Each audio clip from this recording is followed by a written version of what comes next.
बिस्मिल्लाहिर्रहमानिर्रहीम, अस्सलाम वालेकुम, वेलकम टू माय चैनल। और आज जो टॉपिक मैंने चूज़ किया है वो उसकी प्रमोशन की बहुत ज़्यादा ज़रूरत हमारी कंट्री को है। अगर मैं चीज़ों को देखूं कि फ़ॉरेन कंट्रीज़ या फिर स्पेशली हम अपने नेबरिंग कंट्रीज़ की बात कर लें तो आप देखेंगे वो किस तरीके से लैंग्वेजेस को प्रमोट कर रहे हैं और वो आईटी में किस पोजीशन पे हैं। ये बात बहुत ही बिटर लगती है। फिर हमारे लोगों को ये बहुत बुरा फील होता है कि हम लोग जो है वो कंपैरिजन करते हैं। तो कंपैरिजन करना बनता है बिकॉज़ हमारा एजुकेशनल सिस्टम जो है वो जिस गहराई में, जिस डीप कहते हैं ना कि एक डार्कनेस की तरफ जा रहा है, वो सिर्फ एक तबाही हो सकता है। क्योंकि हम लोग सिर्फ हमारे जो स्कूल्स और कॉलेजेस हैं वहाँ पर सिर्फ एजुकेशन को सेल किया जा रहा है। और ये बहुत ही एक रियलिस्टिक बात है जिसको करते हुए मुझे कोई जो है वो खौफ और डर महसूस नहीं होता, because I am working in this field. और मैं ये चीज़ देखती हूँ कि हमारे स्टूडेंट्स के अंदर जो पोटेंशियल है, हमारे शायद जो थॉट्स हैं उनके अंदर वो नहीं है। मे बी हम लोगों ने इसको एज अ प्रोफेशन लिया है, या हम लोग इसको सिंपल सी एक चीज़ समझते हैं कि this is not important and students will get everything from the internet and they can get the things from the environment. तो ये एक बहुत ही बड़ा अलमिया है कि हमारे यहाँ एजुकेशन को प्रमोट करने के लिए चैनल्स भी बहुत कम है। अगर आप बात करेंगे आईटी की, आईटी स्किल्स हमारे जो पाकिस्तानी स्टूडेंट्स हैं उनके अंदर बहुत कम है, बिकॉज यहाँ पर लर्निंग के प्लेटफॉर्म बहुत थोड़े हैं। लर्निंग के प्लेटफॉर्म के अलावा आप देखें यूट्यूब पे अगर आप जाते हैं तो वहाँ पर आपको अर्निंग के मेथड्स तो हज़ारों बताए जाएंगे, बट आपको लर्निंग का मेथड जो है वो कोई एक आध बताया जाएगा। वो भी उस तरीके से नहीं होगा, कोई प्रोफेशनल नहीं होगा जो आपको बहुत अच्छे तरीके से सिखाए। जैसे कि हमारे अभी आज के दौर की जो ज़रूरत है वो ये है कि जितनी भी टेक्निक्स आ रही है, न्यू टेक्निक्स आ रही हैं, आप देखें एआई जो जनरेटर्स हैं, एआई में कितने सारे एप्लीकेशंस डेवलप हो चुके हैं और उनके अंदर हम हर तरह का काम कर सकते हैं, but still we are unable to develop any such kind of thing. क्यों? क्योंकि हम लोग इसको प्रमोट नहीं कर रहे। हम लोग यूट्यूब पे जाते हैं, आपको देखते हैं कि आपके पास फेक किस्म की चीज़ें आ जाती हैं, आप ये इतना कमाएं, इसको ये वाला यूज़ करें तो इतना कमाएं, और हमारे लोग उसके ऊपर मिलियंस में जाके जो है वो कमेंट करते हैं और सर्च करते हैं। उनको जैसे लगता है कि तमाम पैसा दरख्तों पे लगा होगा और हम लोग अगर ये ऐप डाउनलोड कर लेंगे उसके बाद हम लाखों में खेलेंगे। ऐसा नहीं होता। सो कंप्यूटर में या आईटी में आपको अगर आगे बढ़ना है तो इट विल टेक टाइम, और इसमें आपको सबसे जो इम्पॉर्टेंट चीज़ है वो you need to learn skills बहुत इंपॉर्टेंट है, जो कि स्किल्स आपको कॉन्फिडेंट बनाती हैं। आपको अगर एक प्रोग्रामिंग आती है तो आप किसी भी प्लेटफॉर्म पे खड़े होकर बात कर सकते हैं। इवन अगर आपको एक चीज़ मैं बताऊँ, अगर आपको ज़िंदगी में कोई प्लेटफॉर्म मिलता भी नहीं है ना, तो आप खुद का प्लेटफॉर्म क्रिएट कर सकते हैं और आप बहुत ज़्यादा इसमें आगे जा सकते हैं। और सबसे जो इम्पॉर्टेंट चीज़ होती है, एक तो ये कि आपके पास अगर टाइम है, utilize your time for the positive things to promote the education. और सेकेंडली आईटी में जो है वो प्रमोशन बहुत ज़्यादा ज़रूरी है। तो मैंने इस वजह से जो है वो कोशिश की है कि मैं एक जितने भी प्रोग्राम्स जो मुझे आते हैं, सी है, जावा है, HTML लैंग्वेज आपकी, CSS है और C++ है, एसक्यूएल सर्वर है, विजुअल बेसिक है, ये तमाम प्रोग्राम्स जो हैं इनके ऊपर इंशाल्लाह ताला I am just going to make the videos. और बिकॉज मेरी अपनी भी बहुत मेहनत होगी, because it's my revisionary steps you can say कि बहुत जो है टाइम के बाद जब हम चीज़ें करते हैं तो हमें रिवाइज करना पड़ता है। स्पेशली जब आप कंप्यूटर की बात करते हो तो कंप्यूटर में ये होता है कि आपको अगर आप 1 मंथ प्रैक्टिस नहीं करेंगे ना, आपको बहुत सी ऐसी क्यूरीज आ जाएंगी जो कि आपको अंडरस्टैंड करने के लिए उनको रिवाइज करना पड़ेगा। तो आज जो मैंने सीरीज़ स्टार्ट की है उसका ये तो मैंने इंट्रोडक्शन दिया कि क्यों ज़रूरी है, वाई। तो आप समझते होंगे कि अगर आप यूट्यूब पे जाते हैं और आपको कोई लैंग्वेज का प्रोग्राम, अगर आपको कोई लैंग्वेज सीखनी है तो आपको पाकिस्तान से कोई भी ऐसी ऑथेंटिक वेबसाइट या फिर ऐसा कोई पर्सन नहीं मिलेगा जो आपको लैंग्वेज को ईजी वर्ड में सिखाएगा। हाँ, आपको नेबरिंग कंट्रीज से या फिर आपको फॉरेन कंट्रीज़ जो यूरोपियन कंट्रीज़ हैं वहाँ पर आपको वो चीज़ें मिलती हैं। और अब हमारे यहाँ जो लेवल चल रहा है वो ये है कि स्पोकन का कल्चर क्या है वो आप बहुत अच्छे से जानते हैं, बिकॉज हमारा एजुकेशन स्टैंडर्ड जो है, टू बी वेरी ऑनेस्ट मैं ये बात करती हूँ कि हमारा स्टैंडर्ड जो है वो इस कदर जो है वो आप इससे कहें कि लाइट ले रहे हैं शायद हम लोग इसको, या फिर हम कोशिश नहीं कर रहे, या फिर हम सीखने की कोशिश नहीं करते, जिस वजह से बहुत ही डार्कनेस की तरफ जा रहा है और हम लोग क्रैमिंग की तरफ ज़्यादा जा रहे हैं, हम लोग अनफेयर मीन्स की तरफ ज़्यादा जा रहे हैं। सो दैट इज़ वाई ये बहुत ही एक मसले हौसले की बात है। खैर anyways we will talk about it later. तो अभी सी प्रोग्रामिंग की सीरीज़ जो मैं स्टार्ट कर रही हूँ उसमें मैंने चैप्टर नंबर 1 जो है वो उसमें जो जो चीज़ें ऐड की, I am just going to tell you that which things I am going to add, क्योंकि सबसे पहले समझना ज़रूरी है कि सी प्रोग्राम बेसिकली है क्या और प्रोग्रामिंग लैंग्वेज बेसिकली है क्या। तो मेरा जो फोकस है वो पहले स्लाइड नंबर 1 पे इसलिए है कि मैं थोड़ा सा आपको पहले बताना चाहूँगी कि प्रोग्रामिंग लैंग्वेज होती क्या है और सीखना क्यों ज़रूरी है। जैसे कि हम लोग बात करते हैं कि हमें अगर हम किसी और कंट्री में जाते हैं, किसी ऐसी जगह पे जहाँ पे इंग्लिश के अलावा कोई और ज़ुबान बोली जाती है, तो हमें एक ऐसा पर्सन चाहिए होगा जो कि हमें उनकी लैंग्वेज जो है वो ट्रांसलेट करके बता सके और हमें हमारी लैंग्वेज उनको ट्रांसलेट करके बता सके। तो वो सेंट्रल पर्सन जो होगा वो बहुत इंपॉर्टेंट है। उस पर्सन को हम कंपाइलर कह सकते हैं। जैसे हम प्रोग्रामिंग लैंग्वेज में कंपाइलर का वर्ड बहुत ज़्यादा यूज़ करते हैं, तो हम लोग उसको कंपाइलर बोल सकते हैं इस वजह से कि वो आपको और आपके साथ बात करने वाले पर्सन के दरमियान में एक मीडियम है जो कि आपकी जो कॉन्वर्सेशन है उसको बहुत ज़्यादा ईजी बना रहा है। So that is why this is most important thing. तो इसके लिए जानने के लिए सबसे पहले हम आगे जाते हैं। प्रोग्रामिंग क्या चीज़ है? Computer programming. कंप्यूटर से अगर बात करनी है तो you should understand the computer programming language. So that is why we just use this. हमें अगर कंप्यूटर से बात करनी है तो उसके लिए हमें लैंग्वेज सीखना ज़रूरी है, क्योंकि अगर हमें कंप्यूटर से काम कराने हैं तो हमें उसकी वो टर्म्स वो लैंग्वेज सीखनी है जो वो समझता है।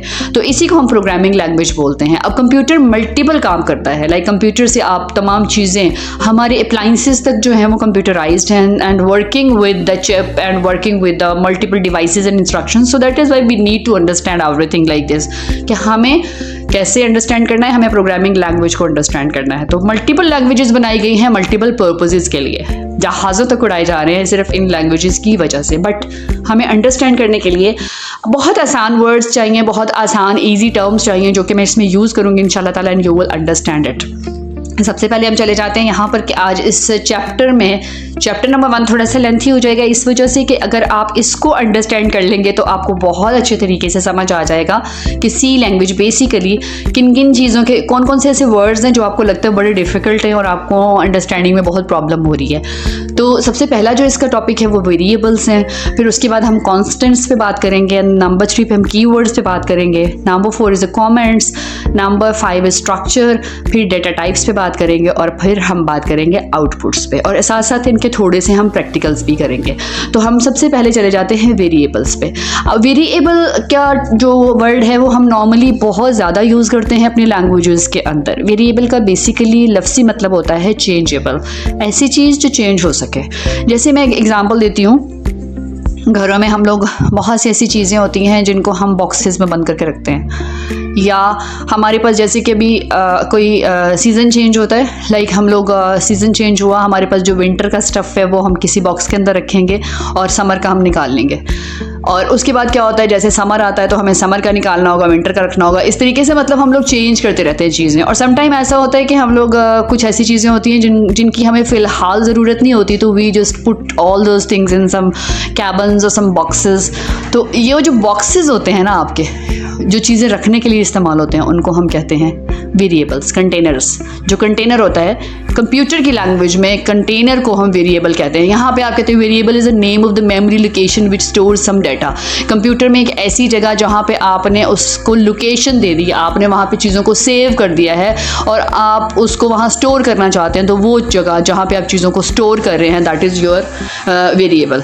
नंबर 1 पे है हमारे पास, यहाँ पर जैसे हमारे पास बॉक्सेस हैं, यहाँ पर आपने देखा है कि एक कंटेनर पड़ा हुआ है हमारे पास जिसके अंदर मैंने 2 वैल्यूज़ ली हुई हैं, एक 25 है और नेक्स्ट पे आप देख सकते हैं कि एक अल्फ़ाबेट है, और लेकिन उसके ऊपर A एंड B, A और B जो हैं वो यहाँ वेरिएबल्स हैं। A और B के अंदर वैल्यू पड़ी हुई है, तो A और B जो हैं वो हमारे वेरिएबल्स हैं, और आगे जो बॉक्सेस हैं जिनके अंदर हम वैल्यू पुट कर रहे हैं वो आपकी परमानेंट वैल्यूज़ उसके अंदर रखी हुई हैं आपने।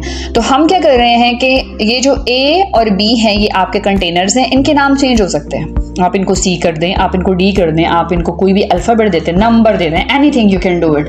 तो ये आपके वेरिएबल्स हैं। और इसी तरह से जो है अगर हम यहाँ पे एक प्रोग्राम की एग्जांपल लेते हैं तो आप देखिए किस तरीके से हम उसका प्रोग्राम जो है वो क्रिएट करते हैं और वहाँ पे वेरिएबल्स क्या होता है। तो यहाँ मैं आपको थोड़ा सा शो करती हूँ कि वेरिएबल क्या चीज़ है। तो उसके लिए जो प्रोग्राम यूज़ करना है, नॉर्मली आप इंटरनेट पे जाएंगे तो आपको VS कोड का कहा जाएगा। VS कोड बहुत ही अच्छा प्रोग्राम एडिटर है। जैसे कि आपके पास एक नोटबुक है, आपने उसके अंदर हर तरह का चीज़ें लिख सकते हैं। कोई आपको ये नहीं कहेगा कि don't write in English, don't write in Urdu, Arabic and anything else. You can just save your numbers as well, you can just write on your numbers, you can keep your all type of data in that notebook, so you can write down. तो आपने उसको secure करने के लिए रखना है। तो इसी तरह से विजुअल जो है हमारा VS कोड जो है उसके अंदर आप तमाम चीज़ें कर सकते हैं। बट यहाँ मैं थोड़ा सा इजी लेके मैं यहाँ पे कोड ब्लॉक का इस्तेमाल कर रही हूँ। कोड ब्लॉक मैंने ऑलरेडी एक वीडियो जो है वो इसकी बना के रखी हुई, जिसके अंदर आपको पता चलेगा कि कोड ब्लॉक को आपने डाउनलोड कैसे करना है और उसको आपने एक्सटेंशन कैसे बनानी है। लेकिन दोबारा से मैं यहाँ पर आपको उसकी एक्सटेंशन बनाना सिखाऊंगी और किस तरीके से जो है वो आप उसकी एक्सटेंशन को यूज़ कर सकते हैं, और C की एक्सटेंशन आप कैसे बनाएंगे और देन आप C का प्रोग्राम कैसे लिखेंगे। सबसे पहला जो हम यहाँ पे करेंगे, हम एक कमांड टाइप करेंगे हेलो वर्ल्ड। आपको पता है जितने भी प्रोग्राम है पूरी वर्ल्ड में, हम जितने भी प्रोग्राम स्टार्ट करते हैं तो इनका पहला जो एंट्री वर्ड होता है वो किसी भी चीज़ को प्रिंट कराना होता है। तो प्रिंट कराने के लिए हमेशा हेलो वर्ड यूज़ किया जाता है। ये नहीं है कि ये स्पेसिफिक यही है कि अगर ये नहीं करेंगे तो ये कोई और चीज़ प्रिंट नहीं होगी। नो, आपको ये करना है बिकॉज ये एक यूनिवर्सल सा कोड कह लें आप इसको, कि मतलब मशहूर है, फेमस है कि हमें ये करना है। So that is why we always use the hello word. तो सबसे पहला हम काम करते हैं कि हम लोग अपना यहाँ से जो है वो कोड ब्लॉक को ओपन करते हैं। कोड ब्लॉक ओपन करने के बाद आप इसको, थोड़ा सा टाइम लेगा, कोड ब्लॉक को इंस्टॉल करने का पूरा मेथड जो है वो मेरी इसमें चैनल के ऊपर मौजूद है, आप देख सकते हैं। तो अगर आप इसको प्रॉपर्ली स्टेप बाय स्टेप चीज़ों को फॉलो करेंगे ना, you will be able to just create छोटे छोटे प्रोग्राम्स तो आप बना सकते हैं। तो यहाँ पे हम चले जाते हैं न्यू के अंदर। जैसे ही हम न्यू में जाएंगे तो वो आपसे बोलेगा कि आपने एम्प्टी फाइल लेनी है, आपने क्लास लेना है, आपने प्रोजेक्ट लेना है, या आपने बिल्ड टारगेट एनीथिंग। हमें एक प्रोजेक्ट स्टार्ट करना है तो we are just going to click on the project, और यहाँ पे आपके पास बहुत सारे प्रोजेक्ट्स आ जाएंगे जिनकी एक्सटेंशंस मिलेंगी आपको। तो हमें जो कंसोल एप्लीकेशन है वो लेना है। कंसोल का मतलब बेसिकली ज्वाइन होता है। तो हम गो पे चले जाते हैं कि हमें ज्वाइन करें। यहाँ पे दो ऑप्शंस मिल रही हैं आपको, number 1 is C and the second one is C++। So we are going to choose C के बाद हम इसको नेक्स्ट कर देते हैं। यहाँ पर हम अपने प्रोजेक्ट का नाम रख देते हैं। जैसे मैं करती हूँ कि मेरा फर्स्ट प्रोजेक्ट है तो I am just going to write down first. और आप नीचे देख सकते हैं कि प्रोजेक्ट का जो नेम है वो CBP है, कोड ब्लॉक प्रोजेक्ट के नाम से ऑटोमेटिकली उसने एक एक्सटेंशन बना दी हुई है। तो मैं यहाँ से नेक्स्ट करूँगी और उसके बाद मैं फिनिश कर दूँगी। तो यहाँ पर मेरे पास एक इन्वायरमेंट आ जाएगा जो कि C का इन्वायरमेंट होगा। साइड पे आप देख सकते हैं फर्स्ट के नाम से सोर्स और यहाँ मेन C। अब यहाँ क्या चीज़ें लिखी हुई हैं ये थोड़ी सी लगती हैं लोगों को कॉम्प्लिकेटेड हैं। तो ये जो है ना इसका स्ट्रक्चर है, इसमें एक एक चीज़ मैं आपको समझाऊंगी कि किस तरीके से जो है वो आप इसको अंडरस्टैंड कर सकते हैं। तो यहाँ पे लिखा हुआ है ऑलरेडी इन्होंने पहला प्रोग्राम, और इंक्लूड ये इसकी फाइल है, जो स्ट्रक्चर की फाइल है, लाइब्रेरी फाइल भी कह सकते हैं, because everything is added in the library. और इसको कंपाइलर अंडरस्टैंड करता है इन तमाम चीज़ों को, क्योंकि compiler is the part of just like translator. तो उसके लिए हर चीज़ को अंडरस्टैंड करना बहुत ज़रूरी है। तो इंट मेन से हमारा फंक्शन स्टार्ट होता है। यहाँ हमारा मेन फंक्शन है कि प्रिंट एफ करे।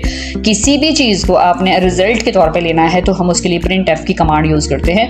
तो यहाँ पर मैंने प्रिंट कराना है हेलो वर्ल्ड, तो मैंने इसको इन्वर्टेड कॉमाज में लिख दिया हुआ है। जो भी वैल्यू हम इन्वर्टेड कॉमाज में लिखेंगे उसको हम स्ट्रिंग वैल्यू बोलेंगे। उसके बारे में मैं आगे भी आपको बताऊंगी कि कौन कौन सी होती हैं इसमें जो है टाइप्स ऑफ डाटा। तो यहाँ पर मैंने हेलो वर्ल्ड लिखा है और अब इसको मैं जाके, और रिटर्न 0 का मतलब क्या है ये भी मैं डिटेल से बताऊंगी, लेकिन फिलहाल यहाँ पे मैं बता सकती हूँ आपको कि सिंपल ये कि जो मेरा प्रोग्राम रन हो वो उसका जो रिजल्ट है वो विदाउट एरर हो, मीन 0 एरर के साथ प्रोग्राम जो है वो रन होना शुरू हो जाए। तो I am just going to run this program now, और मैं इसको रन करती हूँ। तो जैसे ही मैं इसको रन करूँगी पहले वो मांगेगा कि इसको सेव करें, आप इस प्रोजेक्ट को आप सेव करेंगे और उसके बाद आप इसको जो है वो रन करेंगे। सेव करने के बाद एक्चुअली यहाँ पे वायरस का साइन आ जाता है मेरे पास। तो यहाँ मैं जैसे ही इसको रन करती हूँ ये आपके सामने हेलो वर्ल्ड प्रिंट करके ले आया स्क्रीन के ऊपर। तो इस तरीके से जो है ये प्रोग्राम वर्क करता है। सिंपल सी कमांड जो है ना वो हमने टाइप की है इसके ऊपर। तो ये देखें इस तरीके से जो है इसने आपके सामने हेलो वर्ल्ड को प्रिंट कर दिया हुआ है। तो ये है प्रोग्राम का मेन स्ट्रक्चर, और you can just do like this. और इस तरीके से जो है हम इसके ऊपर काम कर सकते हैं। और उसके बाद हमने वेरिएबल्स को डिफाइन करना है कि वेरिएबल क्या होते हैं और किस तरीके से हम इनको यूज़ कर सकते हैं। So now we understand the variables के वेरिएबल्स किस तरह से हम लोग अपने प्रोग्राम के अंदर यूज़ कर सकते हैं। और सबसे पहले हम लोग कोड ब्लॉक जो है प्रोग्राम अपना ओपन करते हैं और आपको इसका इंटरफेस ऑलरेडी मैं बता चुकी हूँ कि किस तरीके से आप इसमें प्रोजेक्ट्स एंटर करके और सी का जो है वो एक्सटेंशन देके तो आप इसकी एक फ़ाइल क्रिएट कर सकते हैं। तो दोबारा से हम लोग न्यू में जाते हैं और प्रोजेक्ट में जाके कंसोल एप्लीकेशन के साथ सी लैंग्वेज को ओपन करते हैं। यहाँ से नेक्स्ट पे क्लिक करेंगे और यहाँ पे अपने जो प्रोजेक्ट है उसका नेम लिखेंगे। जैसे मैंने डिफाइन वेरिएबल के नाम से एक प्रोजेक्ट सेकंड बनाया है तो मैं इसको फिनिश करूँगी यहाँ पर और here I can see that main source मेरे पास आ गया। और सेम वही जो फाइल एक डिफ़ॉल्ट फाइल जो मौजूद होती है इसके अंदर वो पड़ी हुई है। इसमें हमें हेलो वर्ल्ड अब नहीं चाहिए तो मुझे यहाँ पर डिफ़ाइन करना है कि किस तरीके से आप वेरिएबल्स एंटर करते हैं, वेरिएबल्स होते क्या हैं, क्योंकि यहाँ पे जब हम कोड टाइप करेंगे तो आप बहुत अच्छे तरीके से अंडरस्टैंड कर सकते हैं। यहाँ पे मैंने एक इंट लिया, इंट के साथ एक वेरिएबल नंबर लिया। नंबर जो है वो एक ऐसा कंटेनर है जिसने 25 को स्टोर करके रखना है। हमने जब भी 25 को बुलाना है, कॉल करना है तो हम नंबर लिखेंगे तो 25 ऑलरेडी कंटेनर वेरिएबल जो है हमारा नंबर उसमें स्टोर होगा तो वो हमारे सामने आ जाएगा।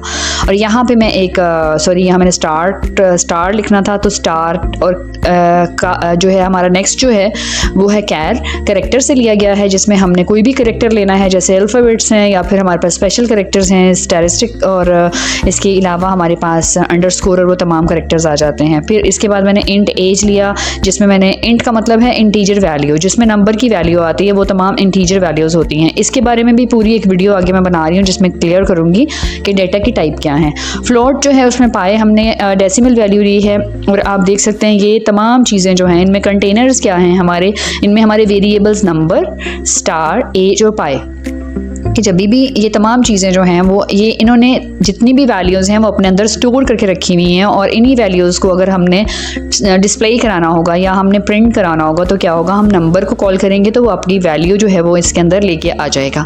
यहाँ पर वेरिएबल्स के कुछ रूल्स हैं जिसके बारे में मैं बताऊँगी कि वेरिएबल्स को अप्लाई करने के कुछ रूल्स हैं। सबसे पहला जो रूल है वो variables are case sensitive. Case sensitive का मतलब ये है कि ये अल्फ़ाबेट्स जो हैं एक कैपिटल और स्मॉल दोनों को अलग अलग करेक्टर काउंट करता है। लाइक अगर आप स्मॉल में लिखेंगे तो वो एक अलग करेक्टर होगा और अगर ए में लिखेंगे तो वो सेपरेट करेक्टर होगा। कुछ प्रोग्राम्स ऐसे होते हैं जिनके अंदर वो जो केस सेंसिटिव वाला इशू होता नहीं है, उनमें आप कैपिटल ए लिखें या स्मॉल ए लिखें वो सेम वर्क करते हैं, लेकिन सी के अंदर ये चीज़ नहीं होती है। जहाँ मैं आपको टाइप करके दिखाती हूँ किस तरीके से है, इस कोडिंग के ऊपर मैं इनको जो है वो डेल करती हूँ। तो यहाँ पे बल्कि इनफैक्ट मैं यहाँ पे एंटर करती हूँ। ए जो है वो मैंने एक वेरिएबल लिया और यहाँ पे ए वेरिएबल जो है वो 25 है। तो अगर यहाँ पर मैं जाके कैपिटल ए लगाती हूँ, उसको कोई वैल्यू देती हूँ या उसको 25 वैल्यू भी दूंगी तो ये दोनों 25 को अलग से प्रिंट कराएगा क्योंकि ये केस सेंसिटिव है। ये बॉदर करता है कि आपने कैपिटल में लिखा है या स्मॉल में लिखा है, वो उनको दो करेक्टर्स काउंट करता है, जबकि बहुत सारे प्रोग्राम्स में ऐसा नहीं होता। तो आगे जो मैंने देखा है कि जो एंडिंग है हमारी हम लोग वो कॉलन से लगाते हैं। तो जैसे कि हम लोग फुल स्टॉप लगाते हैं। फुल स्टॉप का मतलब क्या होता है, फुल स्टॉप किसी भी चीज़ को स्टॉप करने के लिए हम यूज़ करते हैं। तो यहाँ पर हम सी प्रोग्राम में जब भी कोई लाइन कंप्लीट करते हैं तो उसके बाद सेमी कॉलन लगाते हैं, जिसका मतलब है कि यहाँ पर ये लाइन कंप्लीट हो चुकी है and we are going to start the new one. अब नेक्स्ट जो है आपने देखा है कि इसमें जो नेक्स्ट जो रूल है उसमें जैसे मैं यहाँ पर एज एंटर कर रही हूँ और साथ में जो है वो 30 एंटर कर रही हूँ, तो यहाँ पे मैंने सेमी कॉलन लगा दिया। सेमी कॉलन का मतलब एंड है। तो यहाँ हमें अल्फ़ाबेट्स यूज़ कर सकते हैं या फिर हम लोग यहाँ पर अगर हम नंबर लगाएंगे तो ये रॉन्ग हो जाएगा। यहाँ पे हमने किसी भी वेरिएबल के लिए आपने या तो अंडरस्कोर यूज़ करेंगे या फिर कोई भी अल्फ़ाबेट यूज़ करेंगे। इसके अलावा आप दूसरी चीज़ नहीं यूज़ कर सकते। जैसे अगर मैं डैश करूँगी तो आप देख रहे हैं रेड आ रहा है, इसका मतलब ये है कि ये एक्सेप्टेबल नहीं है प्रोग्राम के लिए। प्रोग्राम के जो स्ट्रक्चर है उसमें ये रूल ऐड ही नहीं है। तो अंडरस्कोर या फिर आप इसमें कोई भी alphabet, no comma and blank spaces, कोई भी आप कॉमा नहीं लगा सकते कैरेक्टर्स। जैसे आप अगर यहाँ पर लिखते हैं, यहाँ पे आप ये कॉमा आपने लगाया है तो ये इस तरीके से नहीं, बल्कि आप यहाँ पर अगर वेरिएबल आप क्रिएट कर रहे हैं, एज ऑफ सोल्जर्स लिख रहा है, मैं यहाँ पर लिखना चाह रही हूँ, तो अगर मैं इस तरीके से लिखूँगी और मैं अगर स्पेसेस दूंगी या मैं इनके अंदर कॉमा लगा दूंगी तो ये चीज़ एक्सेप्टेबल नहीं होगी। या तो मैं इनको ज्वाइन करके लिखूँगी या फिर मैं इनको अंडरस्कोर के साथ ज्वाइन करूँगी। जैसे हम लोग अक्सर जो है डेटाबेस बनाते हैं तो उसमें डेट ऑफ को स्किप करके अंडरस्कोर बर्थ कर देते हैं इस तरीके से। तो नंबर 4 रूल है, no other symbol than underscore and single जो है वो कॉमास। सिंगल कॉमा में जैसे हम करेक्टर यहाँ मेंशन कर रही हूँ, तो मैं कैर लिख रही हूँ, कैर के साथ ही मैं यहाँ पर एक चीज़ लिख रही हूँ कि वर्ड्स, मुझे कोई वर्ड लिखना है। वर्ड में मेरा कोई भी आ सकता है, कैर में कुछ भी आता है, मेरे पास कोई साइन आ सकता है, मैं कोई नंबर लिख सकती हूँ, सॉरी मैं कोई करेक्टर लिख सकती हूँ, कुछ भी। तो मैं यहाँ पे इस तरीके से जब कॉमास लगाऊंगी डबल, तो उसके अंदर मैं उस करेक्टर को लिखूंगी। ये मेरा स्पेशल करेक्टर है और यहाँ मैं इसको सेमी कॉलन से इसको एंड कर देती हूँ। तो इस तरीके से जो है ना वो हम वेरिएबल्स को एंटर कर सकते हैं, और ये आई होप कि बहुत ही आपके लिए इजी होगा और आपको समझ इस चीज़ की आ गई होगी। तो thank you so very much. और अगर कोई भी क्यूरी है तो आप उसको नीचे कमेंट बॉक्स में दे सकते हैं, ताकि मैं उसके ऊपर एक वीडियो बना सकूँ। Thank you so very much and अल्लाह हाफिज़।